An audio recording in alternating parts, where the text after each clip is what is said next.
Olá a todos, eu sou o professor Luiz Cláudio e trago uma aula sobre uveites, como parte do módulo de oftalmologia da disciplina de trabalho de campo 4.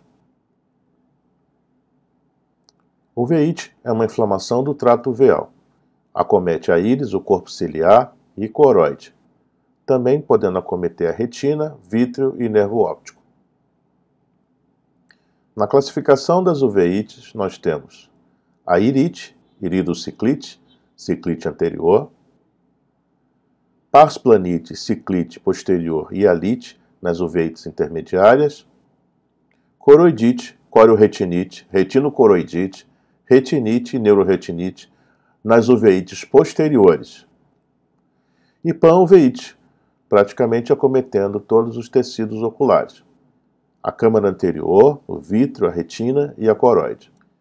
O início das uveites pode ser súbito ou insidioso, com duração limitada ou igual a 3 meses, com curso agudo, com início súbito, duração limitada, recorrente, tendo uma recidiva com intervalo maior ou igual, com uveite inativa sem tratamento.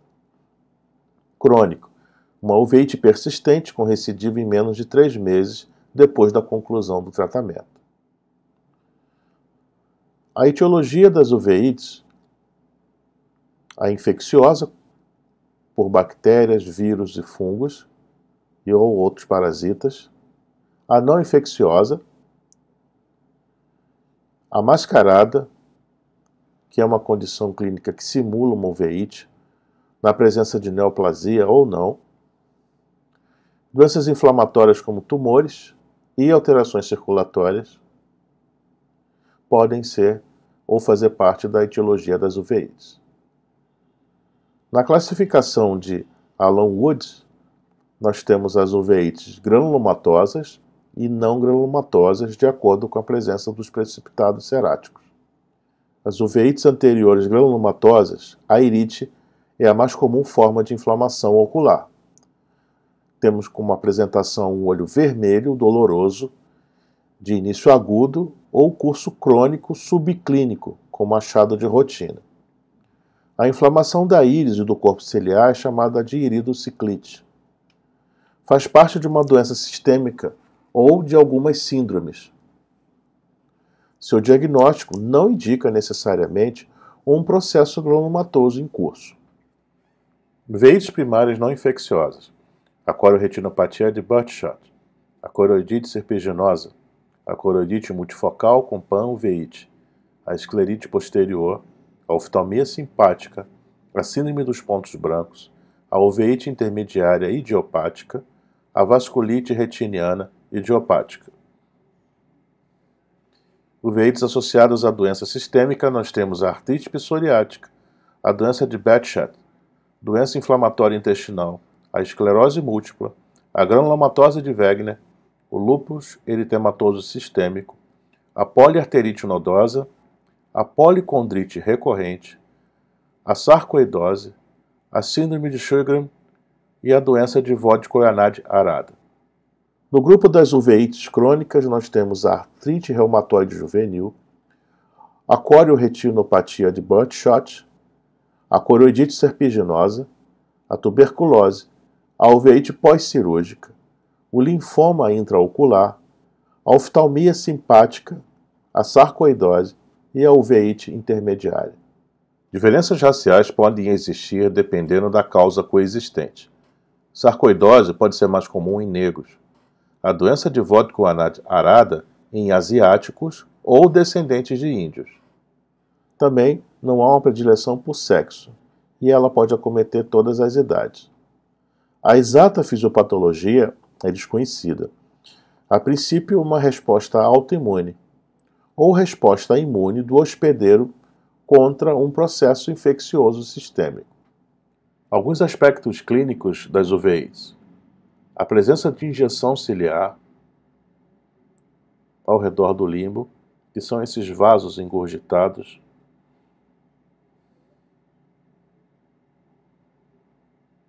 a precipitação de células inflamatórias na câmara anterior formando um nível ou hipópio,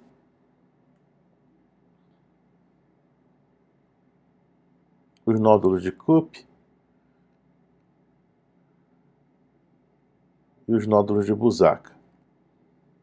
Na uveíte granulomatosa, temos a presença de precipitados seróticos e nódulos de íris. A presença de flare na câmara anterior. Observe aqui uma câmara anterior iluminada através de uma fenda projetada pela lâmpada de fenda ou biomicroscópio na câmara anterior.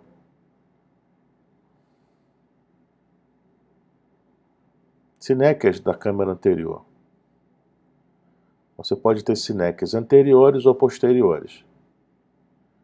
Aqui uma imagem de uma sinéquia posterior, uma aderência entre a íris e a cápsula anterior do cristalino. Precipitados seráticos são um aglomerado de células inflamatórias envolvidas no processo. Temos o tipo mutant fat, ou gordurosos, tipo gotas de cera ou gordura de carneiro, e são macrófagos, mononucleares e células epitelióides. Encontramos nas iridociclites granulomatosas. Já os precipitados seráticos finos são encontrados ou formados por linfócitos, plasmócitos e eosinófilos em alguns casos. Nas iridociclites não granulomatosas. São causas de uveíte posterior a toxoplasmose, a síndrome de imunodeficiência adquirida, a sífilis, a sarcoidose, a aspergilose, a candidíase, criptococose, histoplasmose e nocardiose, como também a cisticercose, oncocercose, toxocaríase e citomegalovirose. A toxoplasmose é a principal causa de uveíte posterior no Brasil. É a zoonose mais frequente no mundo. Prevalência maior em áreas pouco saneadas e tropicais. Pode ocorrer através da ingestão de água contaminada, sendo que cerca de 50 a 80% dos adultos estão infectados, mas são assintomáticos ou subclínicos. Nós temos as formas congênitas e adquiridas.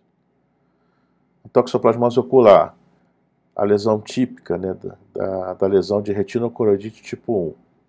Nós temos limites bem marcados, com halo de hiperpigmentação em área de atrofia central. As lesões típicas são espessas, branco-amareladas, com bordos contornados.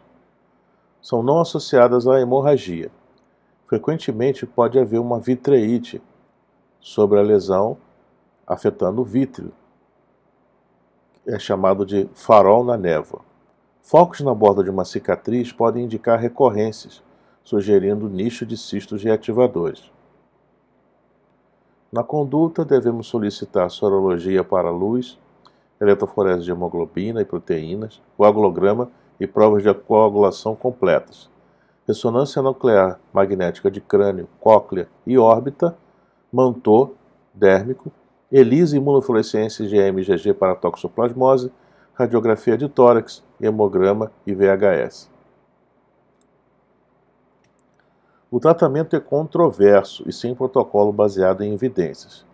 A maioria concorda que o tratamento deve ser administrado nos casos de lesões de mácula ou do nervo óptico que ameacem a visão, e nos pacientes imunocomprometidos. Basicamente é feito com pirimetamina, sulfadiazina, trimetopina, sulfametoxazol, atavacone, clindamicina e esteroides. Os esteroides não devem ser feitos sozinhos ou a pessoas imunocomprometidas. Medicamentos à base de sulfa podem causar síndrome de Stevens-Johnson. A clindamicina foi associada à colite por Clostridium difficile. Se as lesões estiverem fora do polo posterior e a vitreite não for grave, as lesões podem ser apenas observadas. Aqui um resumo do tratamento.